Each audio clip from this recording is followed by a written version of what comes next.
Coronavirus au Royaume-Uni, Boris Johnson veut rapidement une stratégie de déconfinement, le pays est le plus touché d'Europe. Attaqué ce mercredi par l'opposition sur le lourd bilan du nouveau coronavirus au Royaume-Uni, le Premier ministre Boris Johnson a promis de dévoiler une stratégie de déconfinement, qui pourrait commencer dès lundi, tout en disant vouloir éviter un deuxième pic. Un assouplissement du confinement décrété le 23 mars est particulièrement délicat, compte tenu de l'ampleur de la pandémie. Si le nombre des morts a commencé à décroître, ce pays a dépassé l'Italie et arrive derrière les États-Unis sur cet indicateur. Comment a-t-on pu en arriver là ? Le Royaume-Uni a recensé mercredi 30 076 morts, un chiffre qui dépasse les 32 000, si l'on y ajoute les décès dont la maladie Covid-19 est la cause probable, mais pas confirmée par un test. Le nombre des cas a dépassé les 2 201 101, plus 6 111. Les autorités ont mis en garde contre des comparaisons hâtives entre les différents pays, estimant insuffisant le recul sur la pandémie et ses conséquences, notamment en termes de morts indirectes. Il n'empêche, l'ampleur du bilan fâche. Comment a-t-on pu en arriver là ? A interrogé le nouveau leader du parti travailliste Keir Starmer, qui interpellait pour la première fois le chef du gouvernement au Parlement depuis son élection, début avril, à la tête de sa formation. Bien que les morts dans les hôpitaux semblent diminuer, le nombre des décès dans les maisons de retraite grimpe, s'est-il aussi inquiété. Lire aussi, Royaume-Uni, Boris Johnson sévèrement critiqué pour sa gestion de la pandémie de Covid-19 s'exprimant dans une chambre des communes clairsemée, la majorité des députés ayant suivi les débats à distance, Boris Johnson a exprimé ses profonds regrets quant au nombre des personnes ayant perdu la vie dans les maisons de retraite. Il a en outre assuré qu'un effort massif était fait pour obtenir un nombre suffisant de combinaisons médicales, admettant des difficultés d'approvisionnement, qu'il a qualifiées de rageantes. Lire aussi, le Royaume-Uni désormais deuxième pays le plus touché au monde. Boris Johnson a aussi dit son ambition d'atteindre 200 000 dépistages par jour à la fin du mois, soit le double de la capacité de tests péniblement atteinte fin avril, mais non utilisée entièrement. Cette stratégie de dépistage doit permettre d'éviter une nouvelle propagation de la maladie en cas d'assouplissement du confinement prolongé jusqu'à jeudi. Pressé par l'opposition de rendre publique sa stratégie, Boris Johnson a promis d'en dire plus ce dimanche, laissant entendre que certaines mesures pourraient être mises en place dès lundi. « Je pense qu'il serait bien que les gens aient une idée de ce qui va se passer le jour suivant », a-t-il dit. Retrouver tout notre dossier sur le coronavirus. Selon son ministre de la Santé Matt Hancock, les cafés dotés d'espaces extérieurs pourraient être autorisés à rouvrir. Une forte pression pèse sur les épaules de Boris Johnson en raison des conséquences économiques et sociales dramatiques du confinement, avec plus de 6 millions de personnes au chômage partiel et des suppressions d'emplois qui s'accumulent. L'inquiétude est particulièrement forte dans le secteur du tourisme à l'approche de l'été. Le dirigeant conservateur a toutefois mis en garde contre le risque de désastre économique en cas de second pic de l'épidémie.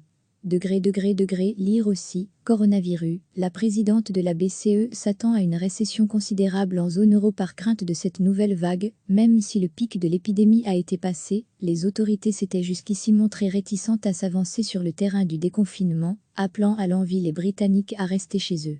Une consigne qu'a enfreinte l'épidémiologiste Neil Ferguson, un membre très écouté, pendant cette crise, du comité de scientifiques chargé de conseiller le gouvernement. Il a dû en démissionner après avoir, selon le Telegraph, autorisé une femme présentée comme sa maîtresse à lui rendre visite à son domicile. Nous voulons assurer une distanciation sociale appropriée et sûre, donner au public l'assurance de pouvoir retourner au travail, dans les endroits publics et les transports en commun, en sécurité, a expliqué le ministre du Logement, Robert Jeanric, au cours d'une conférence de presse. Nous examinons comment nous pouvons créer plus d'espace pour les piétons dans les centres-villes, comment faciliter le vélo ou la marche pour se rendre au travail, a-t-il ajouté, appelant aussi les chantiers de construction à reprendre là où c'est sûr de le faire. Recevez chaque matin l'essentiel de l'actualité. Attaqué ce mercredi par l'opposition sur le lourd bilan du nouveau coronavirus au Royaume-Uni, le Premier ministre Boris Johnson a promis de dévoiler une stratégie de déconfinement, qui pourrait commencer dès lundi, tout en disant vouloir éviter un deuxième pic.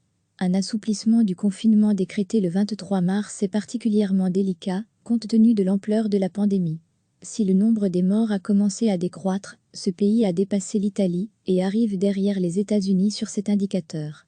Comment a-t-on pu en arriver là ? Le Royaume-Uni a recensé mercredi 30 076 morts, un chiffre qui dépasse les 32 000, si l'on y ajoute les décès dont la maladie Covid-19 est la cause probable, mais pas confirmée par un test. Le nombre des cas a dépassé les 2 201 101, plus 6 111. Les autorités ont mis en garde contre des comparaisons hâtives entre les différents pays, estimant insuffisant le recul sur la pandémie et ses conséquences, notamment en termes de morts indirectes. Il n'empêche, l'ampleur du bilan fâche. Comment a-t-on pu en arriver là, a interrogé le nouveau leader du parti travailliste Keir Starmer, qui interpellait pour la première fois le chef du gouvernement au Parlement depuis son élection, début avril, à la tête de sa formation. Bien que les morts dans les hôpitaux semblent diminuer, le nombre des décès dans les maisons de retraite grimpe, s'est-il aussi inquiété. Lire aussi, Royaume-Uni, Boris Johnson sévèrement critiqué pour sa gestion de la pandémie de Covid-19 s'exprimant dans une chambre des communes clairsemée, la majorité des députés ayant suivi les débats à distance, Boris Johnson a exprimé ses profonds regrets quant au nombre des personnes ayant perdu la vie dans les maisons de retraite. Il a en outre assuré qu'un effort massif était fait pour obtenir un nombre suffisant de combinaisons médicales, admettant des difficultés d'approvisionnement, qu'il a qualifiées de rageantes. Lire aussi, le Royaume-Uni désormais deuxième pays le plus touché au monde. Boris Johnson a aussi dit son ambition d'atteindre 200 000 dépistages par jour à la fin du mois, soit le double de la capacité de test péniblement atteinte fin avril, mais non utilisée entièrement. Cette stratégie de dépistage doit permettre d'éviter une nouvelle propagation de la maladie en cas d'assouplissement du confinement prolongé jusqu'à jeudi. Pressé par l'opposition de rendre publique sa stratégie, Boris Johnson a promis d'en dire plus ce dimanche, laissant entendre que certaines mesures pourraient être mises en place dès lundi. « Je pense qu'il serait bien que les gens aient une idée de ce qui va se passer le jour suivant », a-t-il dit. Retrouver tout notre dossier sur le coronavirus. Selon son ministre de la Santé Matt Hancock, les cafés dotés d'espaces extérieurs pourraient être autorisés à rouvrir. Une forte pression pèse sur les épaules de Boris Johnson en raison des conséquences économiques et sociales dramatiques du confinement, avec plus de 6 millions de personnes au chômage partiel et des suppressions d'emplois qui s'accumulent. L'inquiétude est particulièrement forte dans le secteur du tourisme à l'approche de l'été. Le dirigeant conservateur a toutefois mis en garde contre le risque de désastre économique en cas de second pic de l'épidémie. Lire aussi, coronavirus, la présidente de la BCE s'attend à une récession considérable en zone euro par crainte de cette nouvelle vague. Même si le pic de l'épidémie a été passé, les autorités s'étaient jusqu'ici montrées réticentes à s'avancer sur le terrain du déconfinement, appelant à l'envi les Britanniques à rester chez eux. Une consigne qu'a enfreinte l'épidémiologiste Neil Ferguson, un membre très écouté, pendant cette crise, du comité de scientifiques chargé de conseiller le gouvernement. Il a dû en démissionner après avoir, selon le Telegraph, autorisé une femme présentée comme sa maîtresse à lui rendre visite à son domicile. Nous voulons assurer une distanciation sociale appropriée et sûre, donner au public l'assurance de pouvoir retourner au travail, dans les endroits publics et les transports en commun, en sécurité, a expliqué le ministre du Logement, Robert Jeanric, au cours d'une conférence de presse.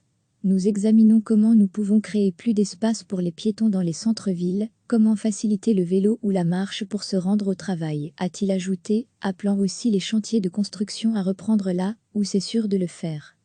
Cliquez sur s'abonner pour recevoir les dernières nouvelles.